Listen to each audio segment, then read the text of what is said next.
Well, centuries ago, Native Americans controlled the area we now know as the Lehigh Valley. Tonight's History's Headlines recalls the not-so-ethical way the land changed hands.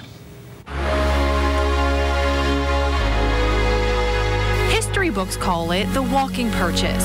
Some Native Americans might call it something else. Sometimes called by the Lenape Indians the walking fraud of 1737. It was a land grab orchestrated by Pennsylvania's founding family.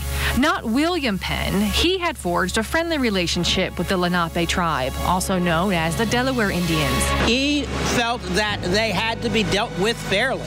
To him, this was a very important thing. As a peace-loving Quaker, this is how he approached it. But his son Thomas was a different story. He said he needed more land to sell to the settlers who were coming in from Europe.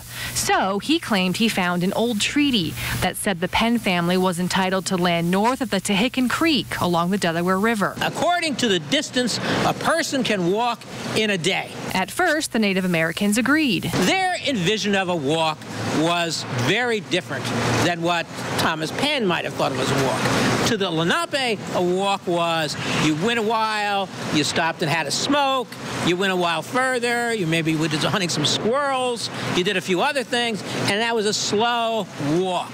That was their idea of a walk. In reality, Penn was planning a foot race. He hired 3 speedy men and promised money and a farm to the guy who got the farthest.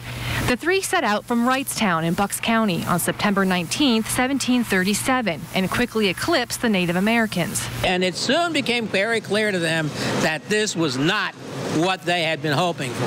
One of the colonists collapsed near Bethlehem. A second dropped out from exhaustion. The third, the winner, made it to the Tobyhanna Creek near modern-day Jim Thorpe.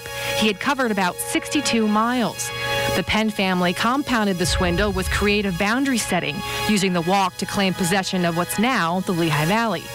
The Native Americans were forced west, but some would return later and seek revenge, perhaps, during the French and Indian War.